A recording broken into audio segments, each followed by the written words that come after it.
Welcome, everybody. Thank you for attending the special school board meeting here tonight, September 20th, 5:30. With that said, we will move to call the meeting to order. Ms. Clerk, will you please determine if we have a quorum? We do, Mr. Chair. We do. Okay, wonderful. Thank you. Mr. Bellingham, would you please lead us in the pledge? Please, everybody stand and remove your hats for the pledge. I pledge allegiance to the flag of the United States of America and to the republic for which it stands, one nation, under God, indivisible, with liberty and justice for all. Okay, once again, thank you, everyone. Gentlemen, would you please come on in and have a seat? You don't choose to sit, sir? Okay. Once again, this is the last reminder for the meeting to start. We do have a policy in place that everybody in here needs to wear a mask. I appreciate all the folks that do have a mask on in an attempt to start this meeting. So I would ask, I'm going to give everybody 3 minutes to put a mask on. If they don't put a mask on, we will move into a recess. My hope is that everybody will put a mask on so we can get to the community comment session. But we will not do that until everybody puts a mask on. Sir, with all due respect, we're protesting masks. I mean, that's completely silly. You know, let's just have some human dialogue here. Let the parents speak. Let us speak. Our children are getting sick from masks. Once again, I'm going to give 3 minutes and we'll move into a recess.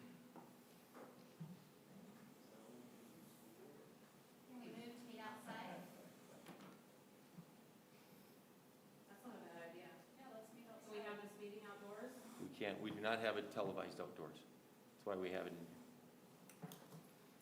You're infringing our personal freedoms.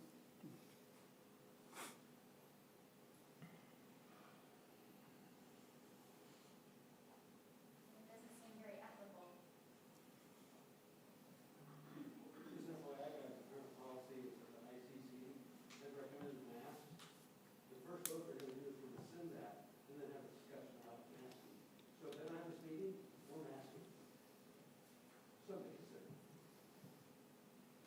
Procedural. Nobody has to wear a mask. Zero. Your voice is muffled because of the mask.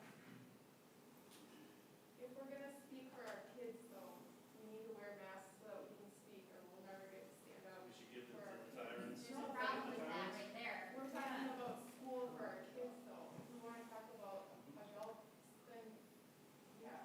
Yep, But they this should is get our that chance message. to defend our kids not wearing masks, so just put the mask on so we can stand up for our kids. Just- I'm gonna ask one more time for people to put a mask on so that we can get this meeting started. If not, we will. Other options besides the school. So nothing goes on. I will move to adjourn, or excuse me, to move to a recess without objection. I'll second objection. 5 minute. We'll have a 5-minute recess.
recess. We need a second. I'll second that. Okay. Mr. Olson, we have a second by Mr. Bellingham to recess. Excuse me. Let me go ahead. Huh? I'll go ahead and make the Okay, call. go ahead. John Bellingham, Aye. Courtney Cavalier, Aye. Richard Olson. No. Jerry Robichaux, Aye. Cassie Steves, Aye. Carolyn Treadway, aye. Chad Wolf. Aye. The motion passes 6-1. Okay, we are going to recess for another 5 minutes, and we'll be back in 5 minutes. Once again, I would encourage you to please put a mask on so that we can start this meeting and proceed to move forward. Thank you.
Back from recess. Once again, I would just ask everybody in this room to please put a mask on. Otherwise, we will move to recess.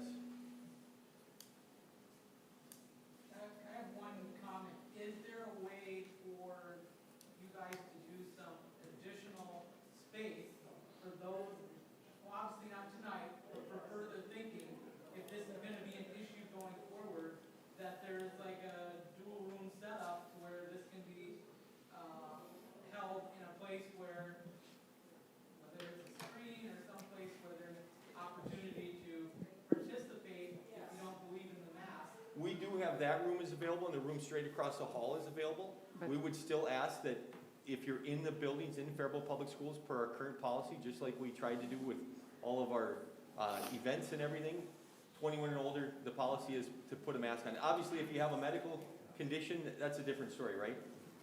Right. Well, I hope you guys, I'm stepping out because I'm not going to wear a mask.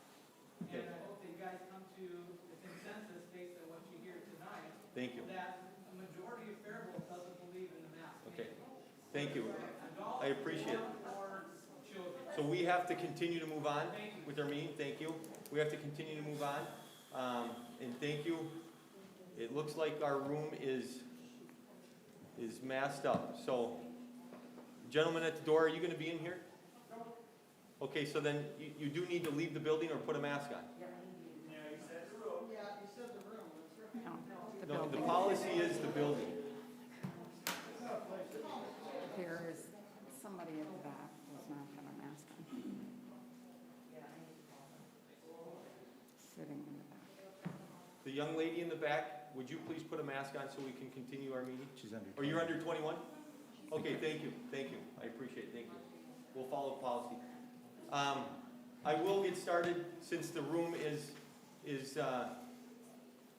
in an effort to move this meeting forward. I do thank everybody for whatever conversation was had, and for the people in here that do not want to wear a mask, I do thank you for putting one on so we can have this meeting. With that said, I will entertain an approval, I'll entertain a motion to approve the agenda. So moved. Second. We have a motion by Mr. Robichaud, a second by Mr. Bellingham. Any further discussion on the agenda? Hearing none, all those in favor, please signify by saying aye. Aye. Opposed? No. Okay, motion passes 6-1. Okay, this brings us to item number 5, school board public comment guidelines. I'm just gonna read this brief note, and then we'll get to the public comment, if you will. This is an opportunity for Faribault residents, business and property owners, parents, students, and employees of the Faribault Public School District to address the board. You must sign up in person at the board meeting and address the board from the podium, which would be right here tonight.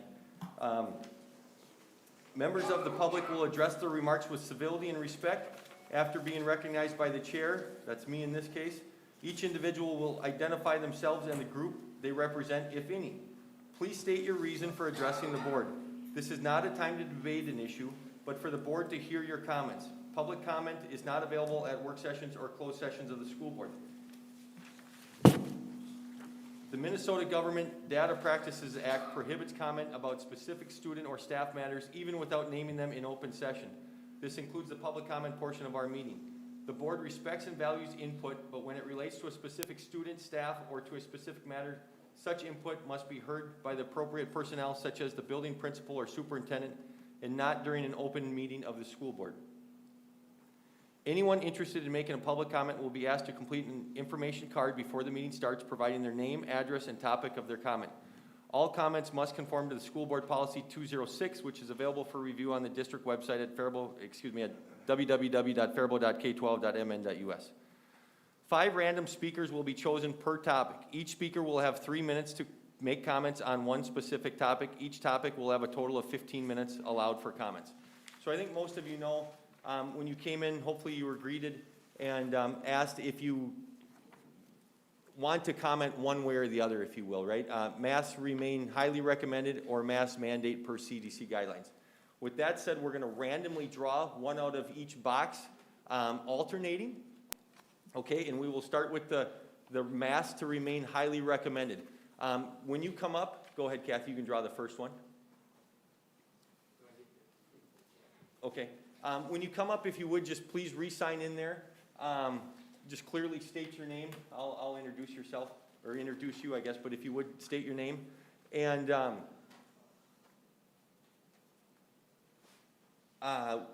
Mr. Bellingham, you're going to set your clock for 3 minutes? I have that set. Okay, I'll give you a gentle reminder at 3 minutes. I don't want to be the jerk that cuts somebody off and when you're going to be done in 3:05 or something, but I will give you a reminder at 3:30. We'll absolutely stop it, okay? I'm trying to be as fair as I can to everybody. So with that said, Tracy Patterson, are you still in the room? Tracy Patterson is not in the room? Okay, let's go on to the next one. Same box, yep.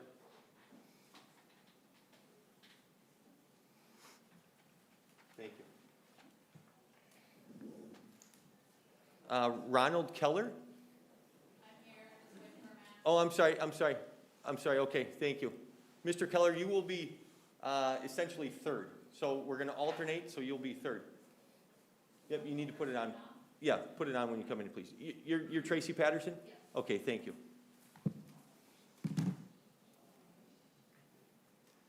And Tracy, you were maybe out in the, or you were out in the hallway. We'll set the clock to 3 minutes. I'll give you a reminder at 3 minutes. If it's gonna be over real quick after that, then I'll let you go to 3:30. If not, we'll cut you off there, okay? Okay. Okay, thank you. Go ahead. So I'm going to reiterate most of what I said last time I was here because I do not feel that anything has changed when it comes to the reason why our children should not be wearing masks. So again, I want to just use repetition as a learning tool here, that the word forced means involuntary, mandatory, unwilling. Mandatory may sound less harsh, but it is, its meaning shares the same energy behind someone being forced to do something. So I come before you today stating my stand for mass choice for each one of us individually, including our children, while in school, other school activities. I understand that as of right now, we are still allowed as parents to exercise that right, which is just ridiculous to even have to say that we as parents are allowed this right. I'm not here to argue stats, numbers. What it boils down to is the freedom of choice. An interesting observation, again, I made this point last time, it was a month ago, so maybe it's something that just needs to be talked about again. As far as individuals that believe masks do more harm than good to children or people in general, we are not forcing anybody to remove their masks. Why is this? Because it's an overreach into another person's freedom, liberty, choice. Why are you getting pushback on this tonight? It's an overreach of our personal freedom, liberty, and choice. It's an overreach of our children's personal freedom, liberty, and choice. I would be surprised if anyone here thought it would be reasonable to force a mandate on an individual, regardless of their age, to not wear a mask, and yet here we are doing the exact opposite. The same liberty and freedom should be bestowed upon children and families and faculty that choose not to wear a mask, whether it be now or any point in a child's school career, school activity. Again, because it's that overreach. I am here to remind you coercions and ultimatums to force or mandate a child and their family to discard, relinquish, and abandon their freedom of choice is a fast and slippery slope towards something very un-American. I said this before. I don't know why this is so hard to comprehend. To relinquish and abandon their freedom of choice, it's a fast and slippery slope towards something very un-American. This goes for forced masks, forced COVID testing, forced injections. And again, this is what I'm afraid of. This is what I am seeing. It's slipping through our hands. I'm almost done. Ms. Patterson? Yep, I'm almost done. Thank you. that our liberty and freedoms are lost, except in some distant memory preserved in the form of stories. Your decisions now, they continue to ripple out onto future generations. Don't think it doesn't affect, it does. Let those decisions continue to be for the freedom of our future generations. Thank you, Ms. Patterson. We appreciate your comments. Okay, our next speaker.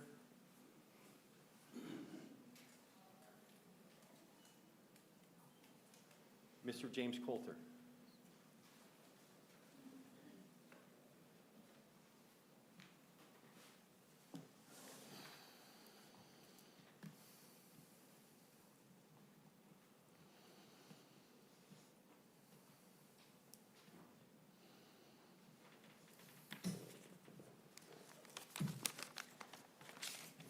Hello, my name is James Coulter. I have children enrolled here in Faribault Public Schools. I'm here representing only myself tonight. You all have to be exhausted from going through this process. I urge you to vote in favor of a face covering policy that follows the CDC recommendations for school settings. Over the years, I've worked with many families in this community. The people I know are kind, compassionate people, hardworking, who have grit and common sense and smarts. I respect fully the other side voicing their concerns about this. But please keep in mind that there are many who could not make it here tonight. Many of them simply didn't have the time, don't have a working vehicle, are working 2 jobs to make ends meet, have language barriers, or are simply exhausted dealing with this pandemic. Faribault Falcons proved last year that they could mask up and take on other measures to stop the spread of COVID-19. As this new wave of cases evolves, please be open to adapting and/or adding mitigation measures to ensure kids can maintain in-school learning. Thank you for your time and service. Thank you. I would recommend, and I appreciate the applause, but I would recommend we save all applause and everything till the end. I don't want to have anybody booing or anything of that nature, and so I think just in a respectful way, if we can just hold that, that would be appreciated. So thank you. No, I've got Ronald Keller, Mr. Keller. Perfect, thank you.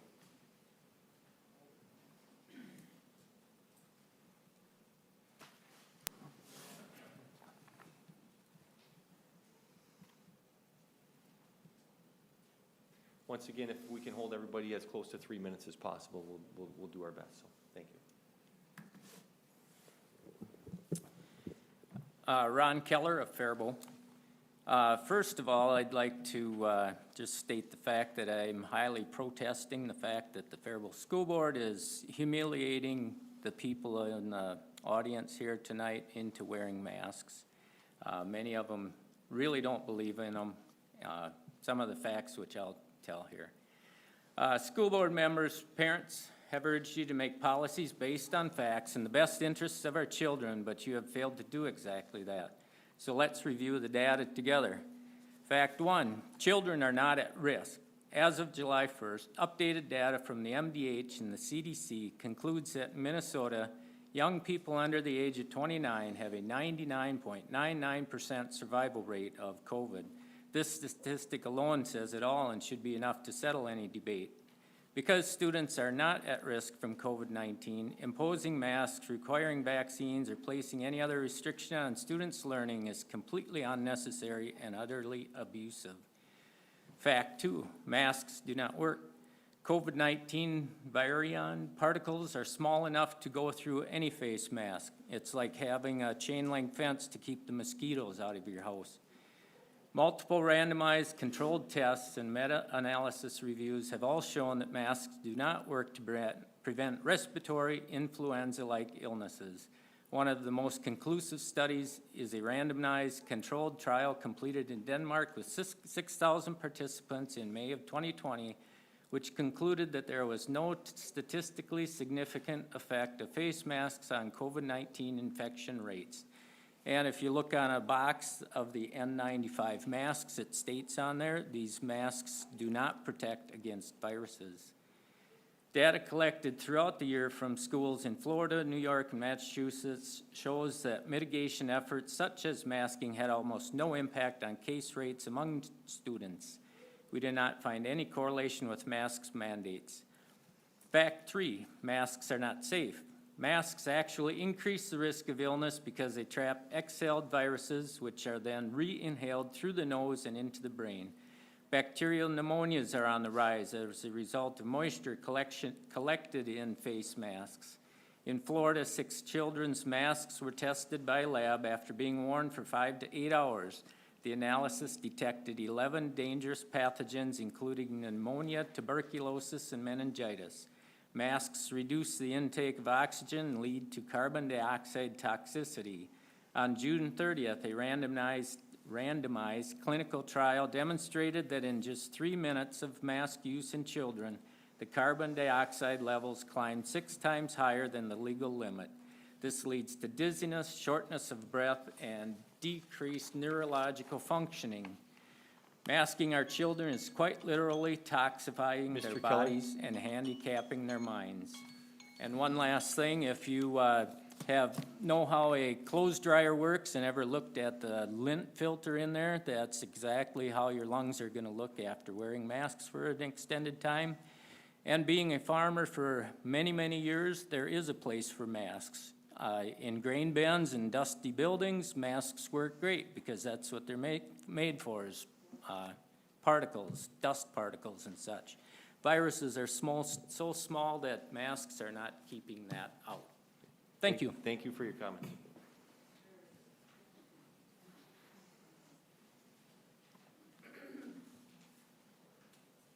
Thank you. Amanda Schaefer. Is Amanda here?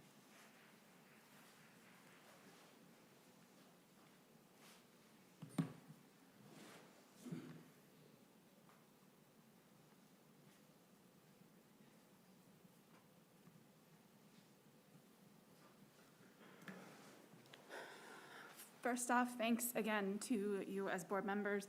I can't imagine a worse time to be a board member, and I thank you for your service very wholeheartedly. My name is Amanda Schaefer. I am here again as a parent of 2 children that go to Roosevelt, which is in our district, obviously. This masking, the whole nature of COVID is a really complex problem. And whenever I'm faced with a complex problem, I do 2 things. One is I seek the opinion of people who are smarter than me or who have experience in whatever problem I'm trying to solve. And then the second thing is I often make a list of pros and cons. So my suggestion is that those 2 things are applied here. People smarter than me and people with experience in the COVID realm, in pandemics, in healthcare in general, include the World Health Organization, the American Academy of Pediatrics, the Centers for Disease Control and Prevention, the Minnesota Department of Health, Rice County Public Health, Mayo Clinic, Allina Health, many of our local physicians who all wrote you a letter stating their support of COVID prevention methods such as masking. All of these organizations have come out stating their support of universal masking in schools while the transmission rates of COVID in our communities are so high. I would say there would be more medical professionals here tonight, but many of them are just, frankly, I work in healthcare. I know a lot of them personally, and they're just burnt out. They're tired of caring for people who are sick, and they're tired of people not listening to their advice about how to take COVID seriously. Regarding pros and cons, again, I can sit here and state the opposite thing of many of the things that have been stated tonight, but really the question is, which sources are you going to believe? The sources I believe say that oxygen molecules are small enough to travel through the mask while viral particles are not. Again, you choose which source you're believing. The downside of masking from the sources that are reputable and scientifically backed include skin irritation and headaches. If masks are properly fitted, they can cause headaches. They're also an annoyance, right? We would all prefer to not be wearing them. The pros for wearing masks is that it can potentially save the life of somebody that you love. You don't know who's going to be affected by this. And if you ask me, and hopefully you can see this point, that some skin irritation, some headaches, and small annoyance is worth saving the lives of those that you love. Thank you. Thank you, Ms. Schaefer.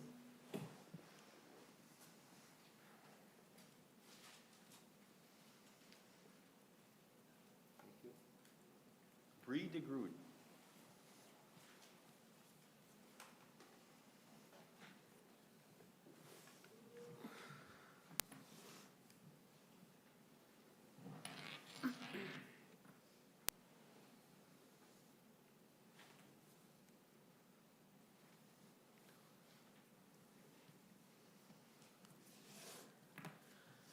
Ready? Yeah, I'm sorry, go ahead. Okay. Yeah. Hi, my name is Bree DeGrood, and I thank you all for hearing me today. I'll start by sharing with you that early on in the pandemic, I was an avid pro-masker. I believed that masks were worth a shot to never stop, but slow the spread. If you remember, we were asked to help flatten the curve for 15 days so we could expand hospital capacity and gather sufficient PPE, and I was okay with that. I helped share that message to many people because expert leadership asked me to. I actually believed that they knew best, and it made sense at the time because we were told that there was a novel virus capable of wiping out large populations, and that was terrifying. I found myself on a personal mission to try and do my small part in saving humanity. But I did not know what I did not know. 18 months later, I now find myself on that same mission, but this time with God and truth pushing me forward, no longer the CDC. I've learned a lot in the last 18 months, and so have many others here. I'm sure some of you are hoping that I will strictly focus on masks today. However, I will not cherry pick the issues as if it's not all related. So please let me share some factual truth bombs, starting with truth number one. Truth number one, COVID-19 is not a novel virus. The term COVID-19 was patented years before the outbreak by the same group of people who have taken the vaccines. They lied to us. Two, Dr. Fauci has funded many projects at the Wuhan lab regarding gain-of-function experiments. In particular, he's been caught illegally funding experiments using bat coronaviruses. Sound familiar? This documentation of collusion, racketeering, and conspiracy is available to the public, but it is up to you, the individual, to independently research that information. You can start with watching congressional hearings that expose his dealings. Truth three, the data has been strategically manipulated from fake models to false positive tests by increasing threshold cycles, to inflated COVID deaths, to inflated vaccine efficacy stats, and to the underreported death and disease rates caused by these vaccines. 4, the PCR tests are faulty and have been recalled by the CDC, yet we're still using them through December, I understand, and we're going to make all of our decisions based on these recalled tests. Well, that makes no sense at all. 5, early treatment works and is being withheld from the public. Numerous studies and data have proven this and have been suppressed.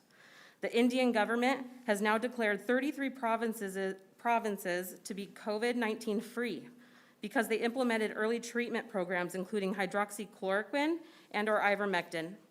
Budesonide inhalants and monoclonal antibodies also work. Truth, withholding treatment from COVID patients is illegal malpractice, gross negligence, and genocide. 6, natural immunity is far superior to the experimental vaccines and 100% counts toward herd immunity. Anybody that says otherwise is a liar. Mr. Groot, are you close to wrapping up? I'm close. I'm very close. Thank you. 7, long-term mask wearing is harmful. It restricts the flow of oxygen and is counterproductive as it weakens the immune system and traps bacteria against the face. This can and is causing more illness. And 8, most importantly, COVID-19 has a 99+ survival rate. I repeat, COVID-19 has a 99+% survival rate. And with all that said, just strictly using common sense here, this does not pass the smell test, you guys. You don't have to be a scholar to see that we have a big problem here. The actual truth is that politics, not science, is at play. It is obvious and unacceptable. Mr. Groot, you're at 3 minutes, 30 seconds. We know that most likely the schools are, that follow the CDC guidance are receiving some kind of financial benefit. Rice County parents and residents have the right to know that information, and we will find out who is responsible for engaging in those contracts. Mr. Groot, I'm going to cut you off now. You're over 3.5 minutes. Okay. Thank you. My last thing I just want to say is that another truth is that the CDC and big government are indeed committing crimes against humanity. And with all due respect, I'm asking you, school board members, will you be complicit in crimes against humanity? Please choose wisely, because not only will we not comply, but we will not forget.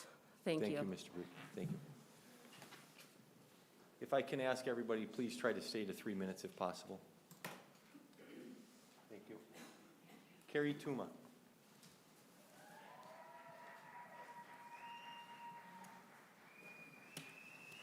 I couldn't tell from behind. Do you want me to talk through the mask or Whatever. what's that?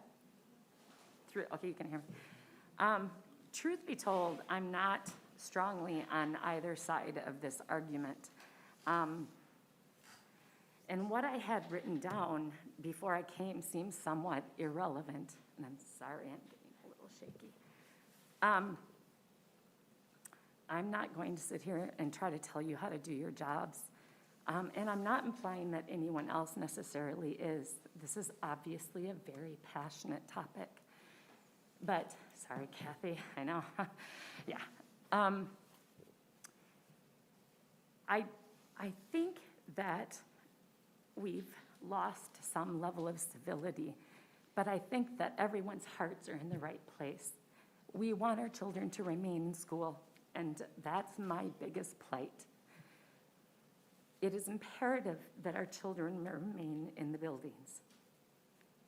They have lost a lot, and I'm terrified for society on what they have lost, for their families, and for the children. So really my biggest request and plight, if you will, is to keep our children inside the schools. How you choose to do that, I can't tell you. I'm not an expert on COVID. I've done a lot of research. We all have. We all, I think, are coming from the best of intentions. But it isn't my place to give you expertise advice. You have that, I hope, and I trust that you do, because we have elected you with that burden. We have hired you with that burden. I believe in the people in this school district. My children have had wonderful experiences.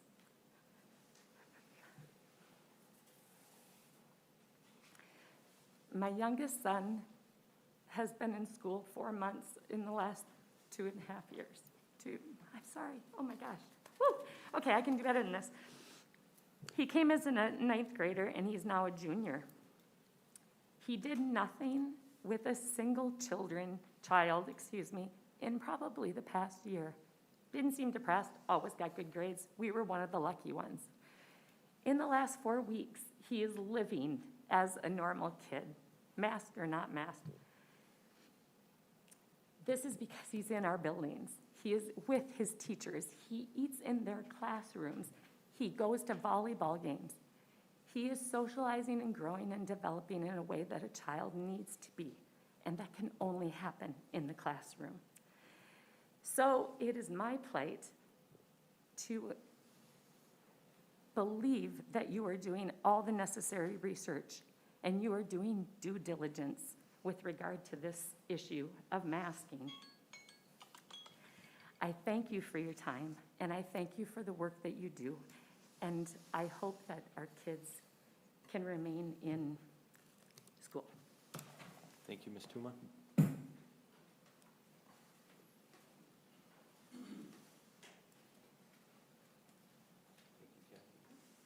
Leah Shoup.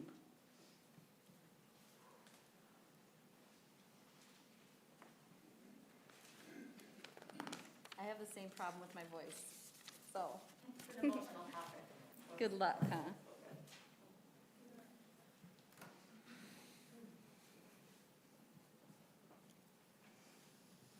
Okay. Good evening. My name is Leah Shoup, and this has all been very, very tense tonight.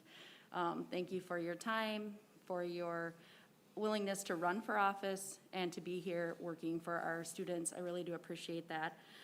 I don't know how to change your minds except to give you a window into the heart of someone who doesn't mask her kids. And I hope that by giving you that window tonight, you'll see that many of us out there living, not masking our children, have just as much knowledge and wisdom and love for humanity as you all do. So thank you for hearing me tonight. 3 things that I hear about people who are anti-masks. Anti-mask people are uneducated science deniers. I have a Bachelor of Science in Nursing. I'm a licensed RN in the state of Minnesota. I worked for about 10 years in acute care. I've been fit tested for N95 masks. I've attended trainings, how to prevent respiratory droplet and aerosol disease spread. Does this make me an expert? 100% no. But this does not make me ignorant. I love reading medical journals. I do it for fun. I have for 20 years.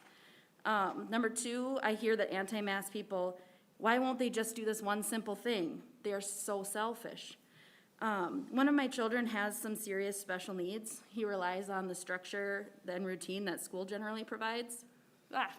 Hands down in our family, he has suffered the most this past 18 months with these ever-changing lockdowns. I'm not going to share details of his dark moments publicly, but the difference in his mental health this year, as the speaker before me said, being in school full-time, in person, without a mask, has shown me just how bad that previous year was.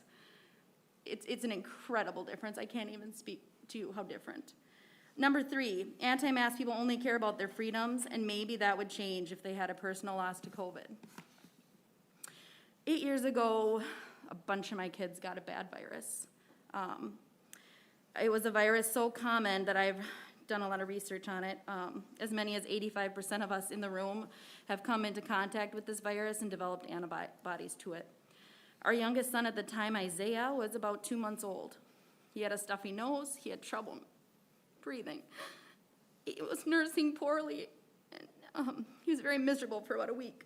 We were all relieved. When all the sick kids got better, I'm sorry, I've never shared all this publicly, so just bear with my voice. We were so relieved when everyone got better and life went back to normal. Normal with the mild chaos of having a newborn. 6 weeks passed and the runny noses were a distant memory. One evening I nursed him, enjoyed his new cooing sounds as he had begun to make them, and I handed him to my husband to lay him down for a nap while we all had supper. 30 minutes later, our lives changed forever. I found him not breathing. We called 911 and did all of the things you do. He never opened his eyes again.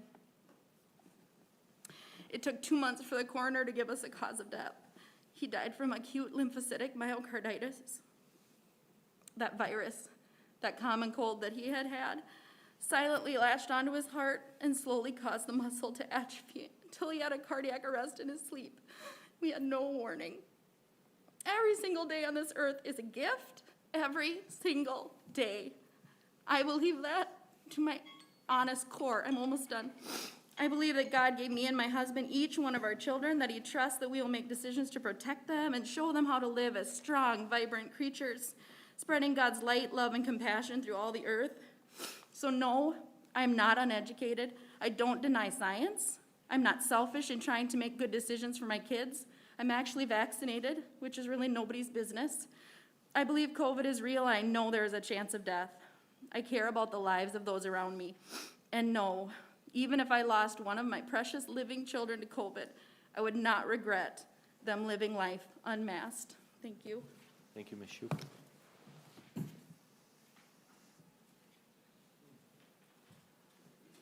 After this, you still have one, at least one more in each? Okay. So this is the last one? Okay. Okay, so this will be the last one to follow the mask mandate per C2C guidelines in that box, and then we'll have one more, mask remains highly recommended. So the next up is Ms. Sarah Coulter.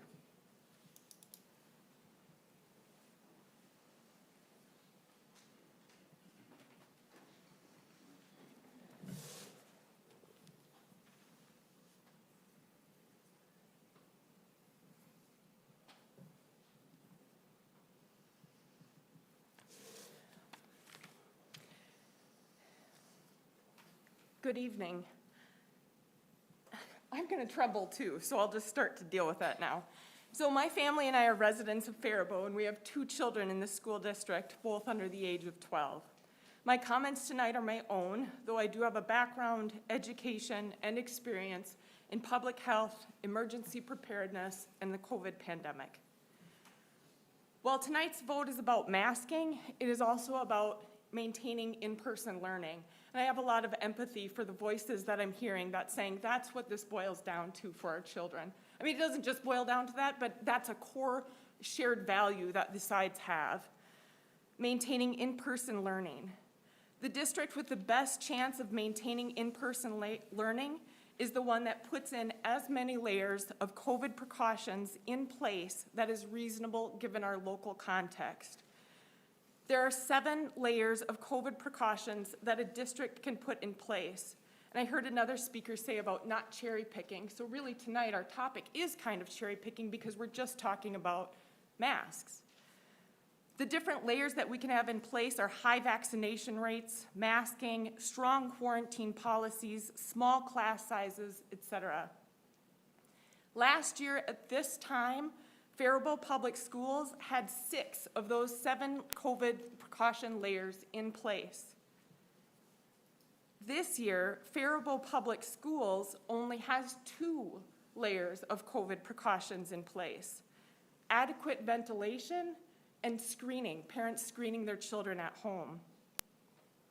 We have 3 times as many sick people at this time right now than we did last year when we had 6 layers of precaution in place. Your vote tonight to protect in-person learning by adding an additional layer of COVID precautions has positive impact beyond the schools and community and into the health system. By voting to approve a face covering policy that follows the Centers for Disease Control and Prevention's recommendation that school districts require masks when we are in high or substantial community spread. So when we are in high or substantial community spread, there's choice when we are at low or medium, low and medium. So when we vote for that, we are also aligning the district with the recommendation of 69 medical professionals from our local community who have submitted letters asking and urging the community and all schools in Rice County to help them out. These professionals have given this recommendation in part to give us the best chance to slow down the spread of COVID-19 and to meet our shared value of maintaining in-person learning. Ms. Coulter, are you near the end? Yes. Thank you. Please vote to approve the face covering policy that follows the CDC recommendations for school settings. And thank you for your service. Thank you. Okay, this will be our last person public comment session. Number 5. Mary Hackett, Miss Mary Hackett.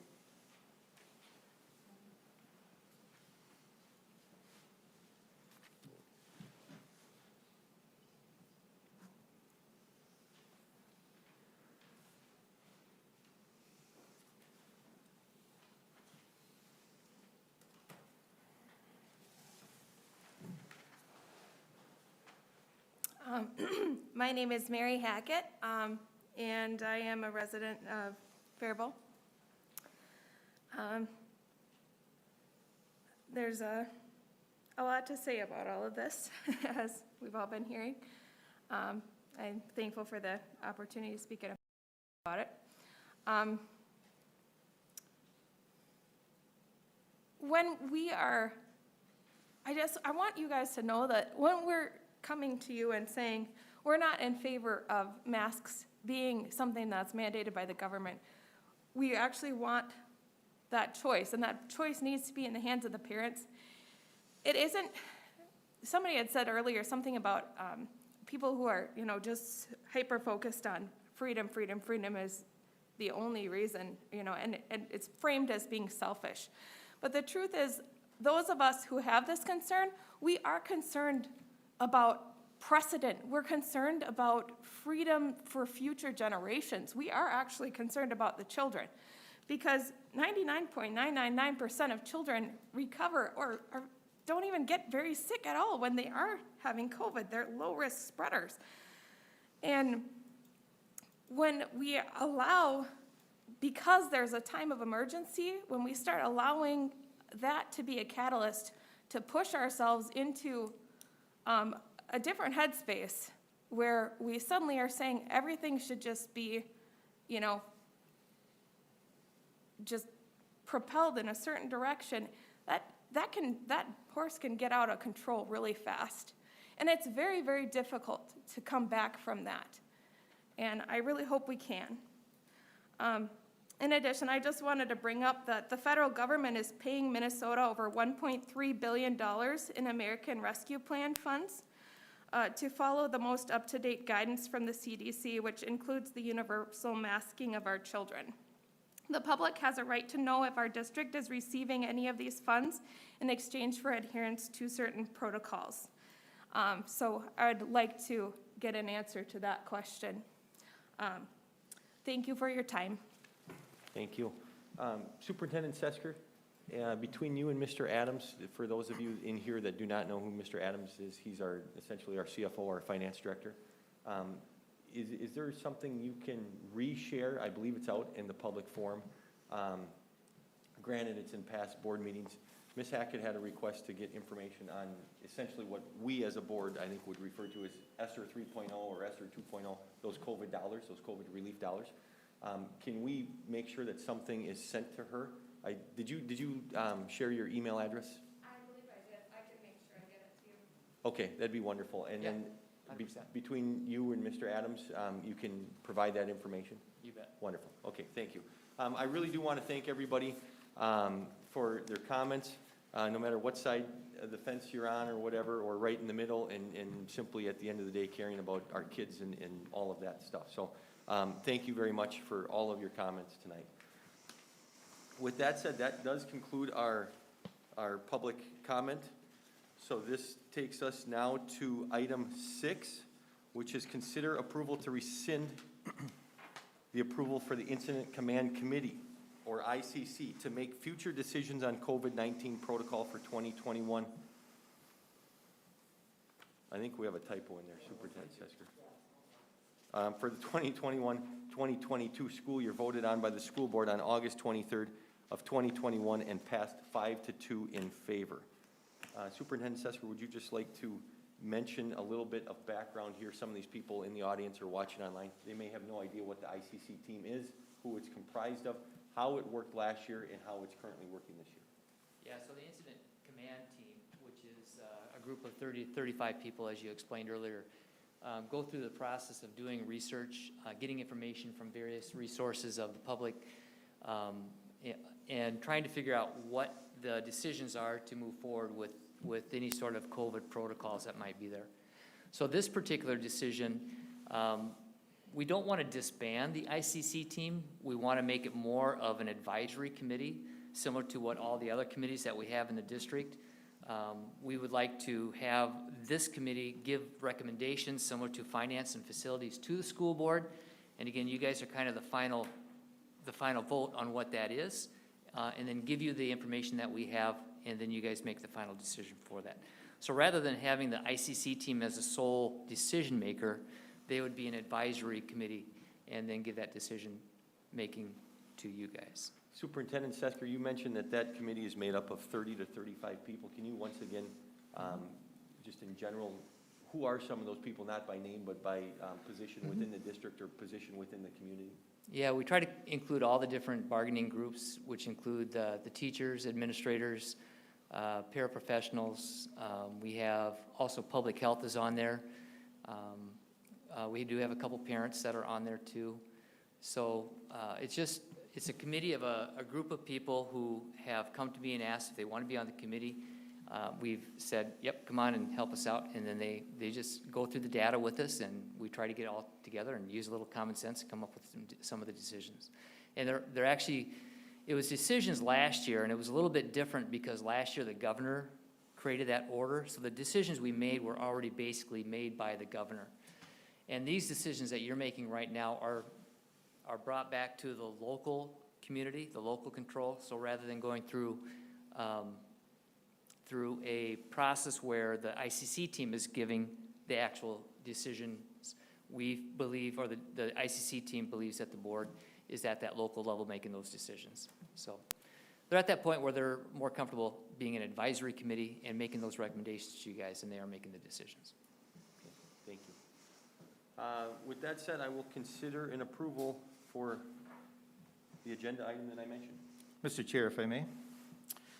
Mr. Chair, I move to rescind approval for the Incident Command Committee, ICC, to make future decisions on COVID-19 protocol for the 2021-2022 school year, as voted on by the school board on August 23rd, 2021, and passed 5-2 in favor. Okay, so we have a motion by Mr. Bellingham. I'll entertain a second. motion. We have a second by Mr. Robichaud. Any further discussion on this item?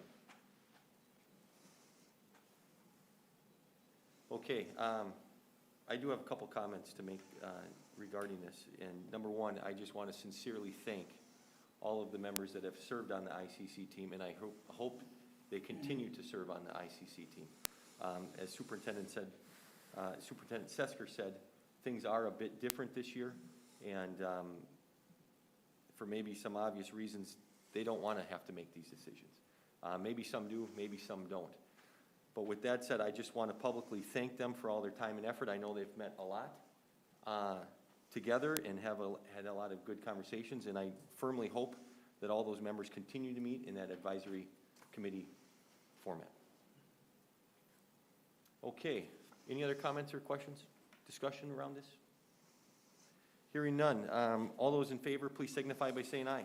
Aye. Opposed? No. Okay, motion passes 6-1. Roll call, please. Ms. Treadway, will you please do a roll call? John Bellingham. Aye. Courtney Cavalier. Aye.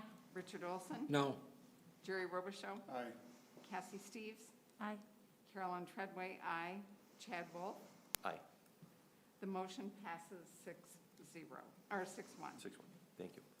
This brings us to item number 7. Consider approval of face covering policy that follows the Centers for Disease Control's recommendations for school settings. Oh boy. I will read all this once. I apologize if I lose anybody. Face coverings for K through 12 students, staff, and visitors and volunteers. The CDC's transmission matrix will be referred to for determining when masks are strongly recommended or required based on the Rice County 7-day case rate per 100,000 residents. Masks will be strongly recommended indoors for everyone age 5 and older if transmission for COVID-19 in Rice County is low, 0 to 9 cases per 100,000 residents, or moderate, 10 to 49 cases per 100,000 residents. Masks will be required indoors for everyone age 5 and older, regardless of vaccination status, if transmission is substantial, 50 to 99 cases per 100,000, or high, greater than or equal to 100,000 cases, greater than or equal to 100 cases per 100,000 residents. Changes from recommended to required or vice versa will be made after case rates remain at the higher or lower level for at least 7 consecutive days.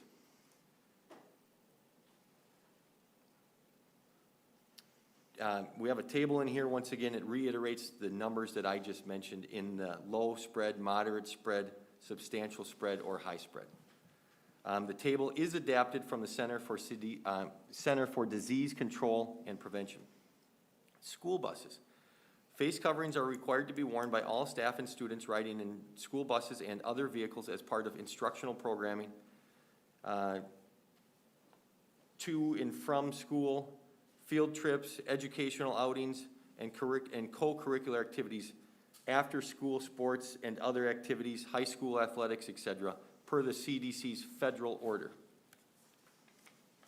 The following face coverings are acceptable: paper or disposable mask, a cloth face mask, scarf, neck gaiter, bandana, religious face covering, and medical grade masks and respirators.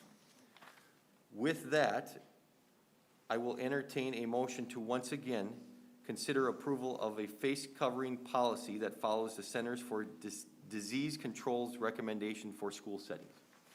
Mr. Chair, I will so move.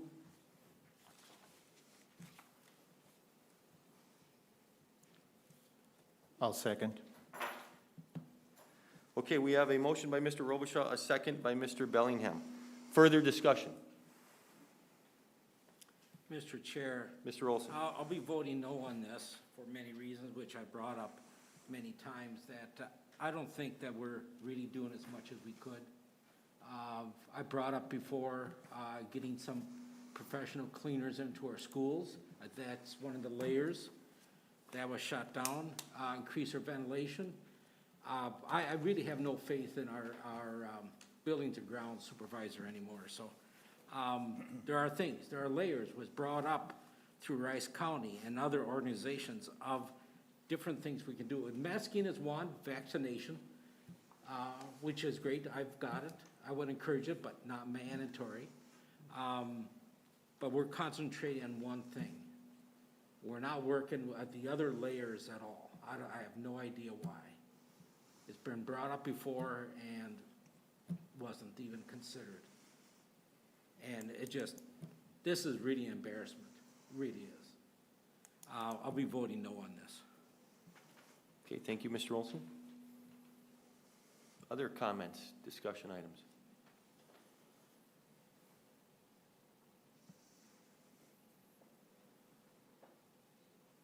I'll ask one more time, board members, any other comments for discussion?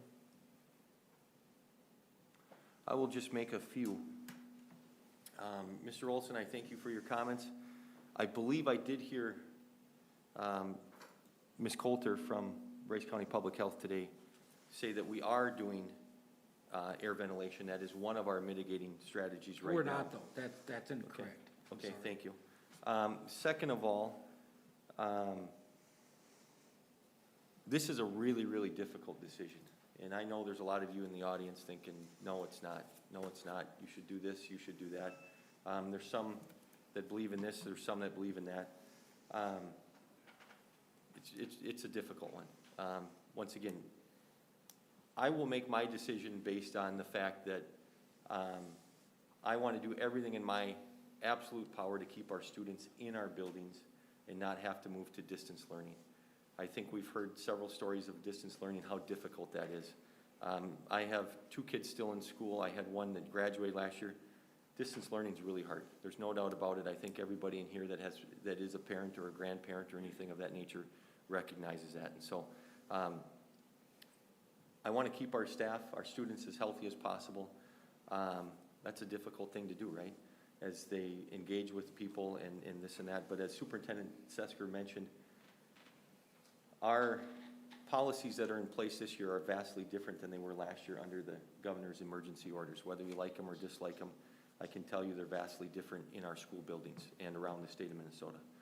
And so with that said, I will support this, and it's very difficult, very, very difficult. But that's where I'm at. I want to do everything we can to keep our students in our buildings. With that, any other comments? Otherwise, I will. Mr. Chair, Yes, yeah, Mr. Olson. again, this is a very difficult topic through the whole nation.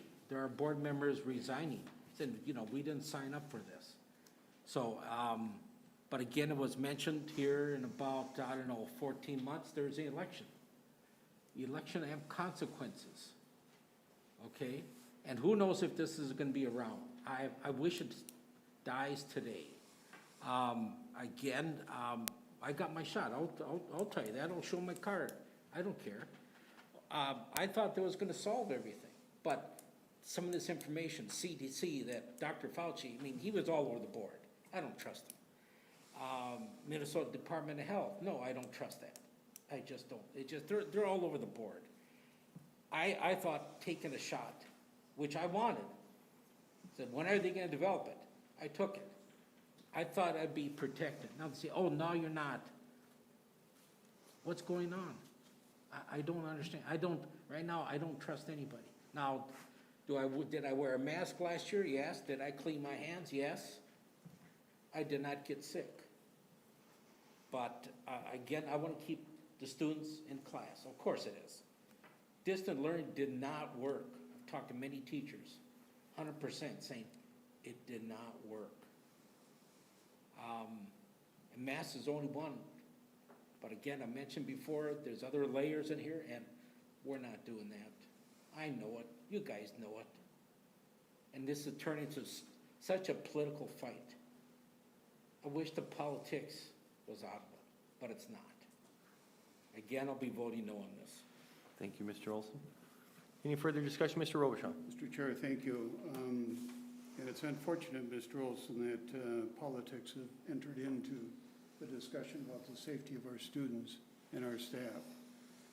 I want to assure the individuals who gave passionate pleas tonight about no masks, and also for those of you that gave passionate pleas about the reason we should have masks.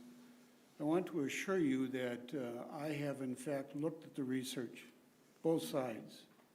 Today I was looking at an American Medical Association website where they talked about the very things about the danger of masks. And to a person, the study that had been done does not in fact support the danger that was discussed tonight. I also believe that when I go to a doctor's office, I trust that individual to give me the right medical information that I need to cure whatever is wrong with me. And when he or she prescribes that medication, that I know that that medication is going to help me become healthier.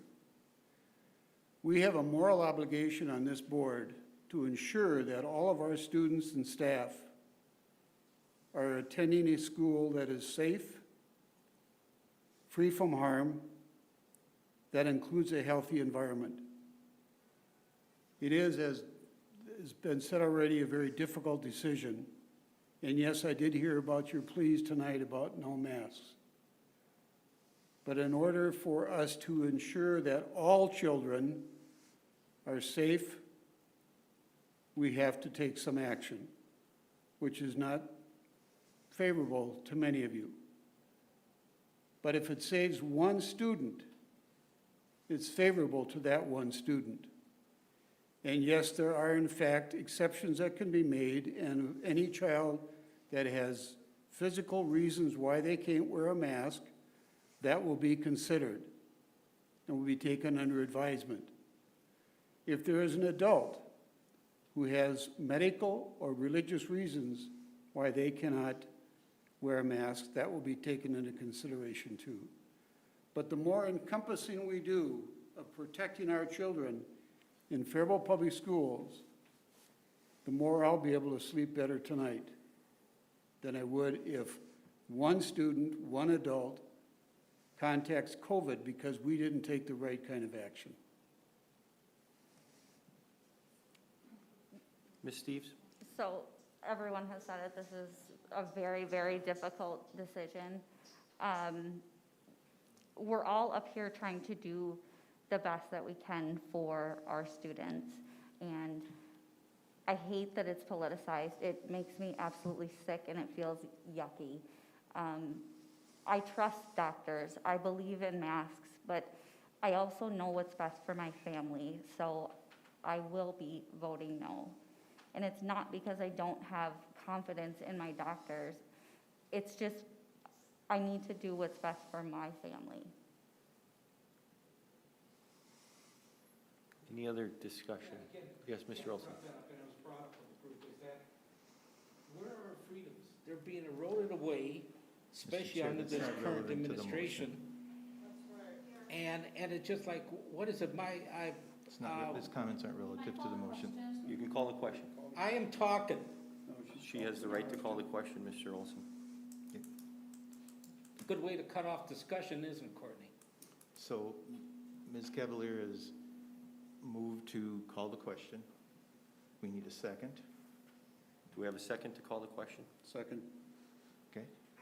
Do I need a It's roll call? not debatable, whatever, so now you will have a vote to vote on the calling the question, to go directly Okay. to the motion. We'll do a roll call. Ms. Treadway, will you please do a roll call on the vote to call the question? John Bellingham, Aye. Courtney Cavalier, Aye. Richard Olson, No. Jerry Robichaud, Aye. Cassie Steves, No. Carolyn Treadway, aye. Chad Wolf. Aye. The motion passes 5-2. Okay, so that formally ends the discussion on In this. the discussion, we go directly to a vote now on the motion. Okay, Ms. Treadway, I'm sorry, we have a motion on this by Mr. Robichaud. We have a second by Mr. Bellingham. I will still continue that this The is question has been eroding our, called. this will erode Mr. our Olson, freedoms. The question has been called. Ms. Treadwell, will you please do a roll call vote? So I don't have a right to speak. Aye. Courtney Cavalier, Aye. Richard Olson, No. Jerry Robichaud, Aye. Cassie Steves, No. Carolyn Treadway, aye. Chad Wolf, Aye. the motion passes 5-2. Okay, thank you for that. That brings us to item number 8, adjournment of the meeting. I'll entertain a motion to adjourn the meeting. So moved. Second. We have a motion by Mr. Bellingham, a second by Ms. Steves. Any further discussion? Hearing none, all those in favor, please signify by saying aye. Aye. Opposed? No. Motion passes 6-1. Roll call, please, Ms. Treadway. John Bellingham, Aye. Courtney Cavalier, Aye. Richard Olson, No. Jerry Robichaud, Aye. Cassie Steves, Aye. Carolyn Treadway, aye. Chad Wolf, Aye. the motion passes 6-1. Okay, the meeting is adjourned, and thank you, everybody, for attending tonight. We appreciate your time.